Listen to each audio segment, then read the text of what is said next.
नमस्कार। कक्षा 10वीं के क्षितिज पाठ्य पुस्तक में कविवर निराला द्वारा रचित 2 कविताएं आपके पाठ्यक्रम में हैं, जिसमें उत्साह के बाद दूसरी कविता है अट नहीं रही है, जिसमें निराला जी ने फागुन माह के प्राकृतिक सौंदर्य को चित्रित करते हुए बताया है कि किस तरह से फागुन माह का जो सौंदर्य है वो चरम रूप में दिखाई दे रहा है और वो इतना ज़्यादा है कि इस पूरी पृथ्वी पर अट नहीं पा रहा है। अर्थात वो प्राकृतिक सौंदर्य व्यक्ति के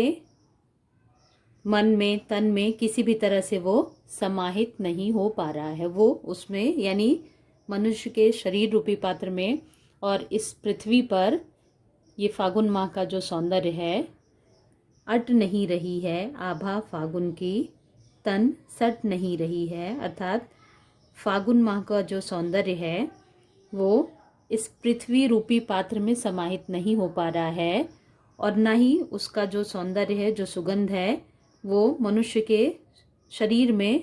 समा पा रहा है। अर्थात वो खुशियों से भर गया है उसका मन, इसलिए उसके मन में वो समाहित नहीं हो पा रहा है। कहीं सांस लेते हो घर घर भर देते हो। कवि को ऐसा लग रहा है कि जैसे फागुन माह जो है उसका मानवीकरण करते हुए कवि सोच रहे हैं कि ऐसा लग रहा है कि जैसे फागुन माह सांस ले रहा है और उसकी सुगंध से चारों तरफ वातावरण भरा हुआ है। उस सुगंधित वातावरण से हर व्यक्ति का तन और मन सुगंधित हो गया है, यानी तनाव रहित हो गया है, जिसके कारण उसे ऐसा लग रहा है जैसे उसके पंख लग गए हों और वो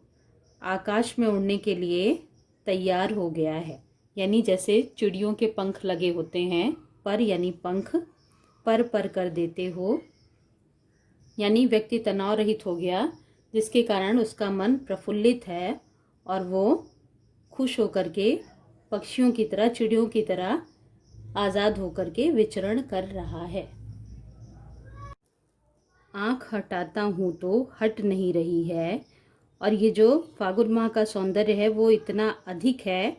कि व्यक्ति चाहकर भी यदि कोशिश कर रहा है कि उस सौंदर्य से अपनी निगाह हटा ले, तो कोशिश करने के बावजूद भी अपनी निगाह नहीं हटा पा रहा है, क्योंकि पत्तों से लदी डाल, चारों तरफ पेड़ पौधे पूरी तरह से विकसित हो रहे हैं, तो पत्तों से लदी डालें जो है वो पूरी तरह से पत्तों से लद गई हैं, कहीं हरी कहीं लाल। जो पूरी तरह से पत्तियां विकसित हो गई हैं वो हरे रंग की हैं और जो अभी नई कोपलें निकल रही हैं वे लाल रंग की हैं। कहीं पड़ी है उर में मंद गंध पुष्पमाल, और उर यानी हृदय में, मंद यानी भीनी भीनी खुशबू से युक्त फूलों की माला,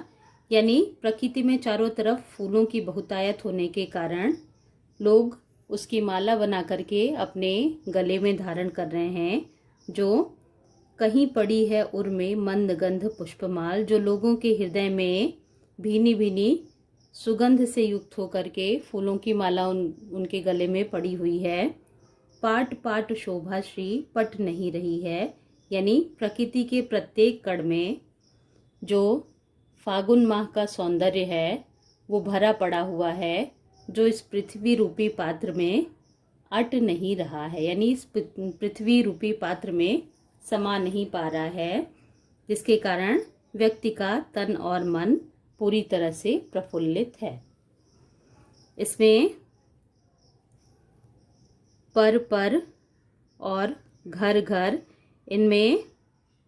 पुनरुक्ति प्रकाश अलंकार है, यानी जहाँ शब्दों का बार बार प्रयोग हो, पुनरुक्ति हो, उसमें पुनरुक्ति प्रकाश अलंकार होता है। पाट पाट शोभा श्री, इसमें मुख्य रूप से प्रकृति का मानवीकरण किया गया है, जो इन पंक्तियों में स्पष्ट दिखाई दे रहा है, और भाषा सरल, सहज और सर्वग्राह्य है।